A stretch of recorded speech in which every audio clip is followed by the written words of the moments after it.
Хүн болгон хариулт тайдаг. Харин цөөхөн хүн л зөв асуултыг тавьж чаддаг. Борлуулагч чинь ятгах биш. Илрүүлэх хүн. Хэрэглэгчийн дотор нэг юм гал байдаг юм. Тэр галыг чи яриагаараа биш сонсдог чихээр хасаах хэрэгтэй. Хүмүүс ихэвчлэн нэг юм сайхан амьдралыг хүсдэг. Гэхдээ юунд тэглээд байгаагаа өөрсдөө ч тодорхой хэлж чаддгүй. Тийм болохоор борлуулалтын хамгийн хүчтэй нэг юм хоёр зэвсэг байдаг. Нэгдүгээрх нь нэг ям байхан шиг асуугаад, хоёрдугаарт нь анхааралтай сонсох гэж. Тэгэхээр яриагаа ингэж эхэл. Таны нөхцөл байдал яг одоо ямар хөө байгаа вэ? Энэ асуулт хаалтыг нээдэг. Хүн асуудлаа хэлэх мөчөд тайвширдаг. Тайвширсан хүн итгэдэг. Итгэсэн хүн шийдвэр гаргадаг. Сонсохдоо нэг гурван зүйлийг баримтлаарай.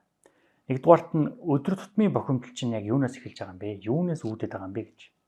Хоёрдугаарт нь хэрвээ шийдвэл амьдрал чинь яаж хөнгөвчлөгдөх юм бэ гэж.